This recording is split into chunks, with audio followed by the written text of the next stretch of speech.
and you finally get some answers to what this place could possibly be, and then you're faced with the notion of like, well, is that going to make things better?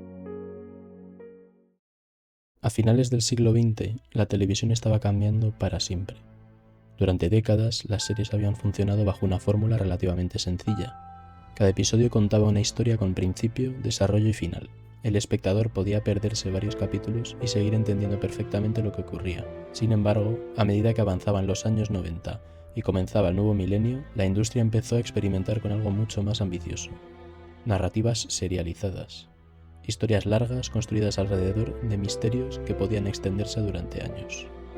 Fue en medio de esta transformación donde apareció una figura que, en aquel momento, estaba lejos de ser una celebridad dentro de Hollywood: John Griffin. Nacido en Estados Unidos en 1977, Griffin no pertenecía al grupo de grandes creadores televisivos que ocupaban titulares ni dirigía producciones multimillonarias. Era más bien uno de esos guionistas que trabajaban entre bastidores, desarrollando ideas, escribiendo borradores y participando en proyectos que muchas veces jamás llegan a materializarse. Durante años transitó por el complejo engranaje de la industria audiovisual, colaborando en proyectos relacionados con la ciencia ficción, la fantasía y el suspense. Era un recorrido común para muchos escritores: mucho trabajo, poca visibilidad y una constante búsqueda de esa idea capaz de abrir una puerta que parecía cerrada. Y entonces llegó esa idea. Una premisa aparentemente sencilla: un grupo de personas normales, un pueblo aparentemente ordinario. Una única diferencia: nadie puede salir. Cuando cae la noche, algo sale a cazarlos, y nadie entiende realmente las reglas del lugar donde están atrapados. Lo que parecía un concepto simple escondía una enorme complejidad narrativa, porque la verdadera pregunta nunca fue quiénes eran los monstruos. La pregunta era otra: ¿qué es realmente este lugar?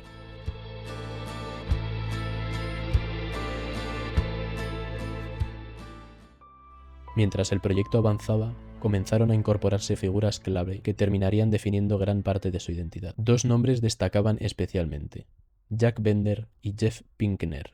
Para muchos espectadores, esos nombres significaban una sola cosa: Lost. Desde ese instante la comparación era inevitable. Y eso suponía una enorme ventaja, pero también una enorme presión, porque Lost había revolucionado la televisión moderna mediante una estructura basada en preguntas constantes, teorías, símbolos y misterios acumulativos. Sin embargo, también había dejado una herida abierta en parte de su audiencia. Muchos espectadores consideraban que la serie había planteado más preguntas de las que finalmente respondió. Por eso, desde las primeras etapas de desarrollo de From, surgió una preocupación constante dentro del equipo creativo: ¿cómo construir un gran misterio sin perder el control de la historia? ¿Cómo mantener la intriga durante años sin terminar atrapados por ella? Era una pregunta fundamental, y de alguna forma sigue siendo una de las cuestiones centrales que acompañan a la serie hasta hoy. La conexión con Lost se volvió todavía más evidente cuando se confirmó la participación de Harold Perrineau.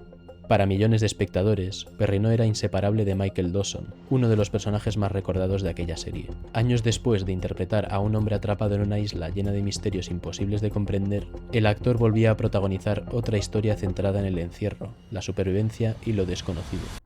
La comparación dejó de ser únicamente creativa. Se convirtió en algo simbólico. Y entonces llegó la crisis. Mientras la serie seguía desarrollándose, YouTube Red comenzó a abandonar progresivamente la producción de ficción guionizada. La estrategia de la plataforma estaba cambiando, y From quedó atrapada en medio de esa transición. En Hollywood, este tipo de situaciones suelen tener un desenlace previsible: la cancelación. Muchos proyectos desaparecen silenciosamente durante esta fase. No se anuncian oficialmente, simplemente dejan de avanzar. Durante un tiempo parecía que From correría la misma suerte, pero algo pasó.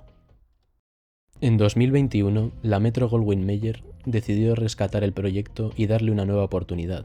La recuperación no fue simplemente un cambio de propietario, fue una reconstrucción completa. La serie fue redefinida, se ajustó la visión creativa, se reforzó la producción ejecutiva y se apostó por una narrativa de largo recorrido diseñada específicamente para sostener varias temporadas. Fue entonces cuando se tomó una de las decisiones más importantes de toda la producción: construir el pueblo. No recrearlo, no adaptarlo, construirlo. Desde cero. En Beaverbank, Nueva Escocia, Canadá, comenzó la construcción de un escenario gigantesco que acabaría convirtiéndose en uno de los elementos más reconocibles de la serie. Aquella decisión resolvía algunos problemas, pero creaba muchos otros. Era cara, muy cara. Exigía mantenimiento constante, obligaba a reparar estructuras, dependía del clima y limitaba futuras decisiones narrativas. Porque una vez que toda la historia gira alrededor de un lugar físico, ese lugar deja de ser un escenario. Se convierte en un personaje. Cuando comenzaron oficialmente las grabaciones en 2021, apareció otro desafío. La pandemia todavía afectaba a numerosas producciones audiovisuales en todo el mundo. Los protocolos sanitarios complicaban la logística, las escenas multitudinarias eran más difíciles de organizar, los desplazamientos de equipo estaban limitados y además, From tenía una particularidad adicional. Gran parte de su historia ocurre de noche. Eso implicaba jornadas más complejas, mayores costes de iluminación y una planificación extremadamente precisa, pero el problema más delicado seguían siendo las criaturas. A diferencia de muchas producciones modernas que dependen casi exclusivamente del CGI, From apostó por una combinación de maquillaje físico, prótesis y efectos digitales complementarios. El resultado era más realista, más inquietante, más tangible, pero también mucho más costoso. Por esa razón, la serie terminó apoyándose más en la tensión psicológica que en la exhibición constante de monstruos. Y precisamente ahí encontró una de sus mayores fortalezas. Con el paso de los años llegaron nuevas temporadas. La segunda, la tercera, la cuarta y finalmente la confirmación de una quinta y última etapa destinada a cerrar la historia principal. Lo que comenzó como una simple propuesta presentada por un guionista poco conocido, había conseguido sobrevivir a cambios de plataforma, problemas de financiación, transformaciones industriales, comparaciones inevitables con Lost y enormes desafíos de producción. Pero quizá el aspecto más fascinante de toda esta historia sea que el verdadero misterio de From no ocurre únicamente dentro de la pantalla.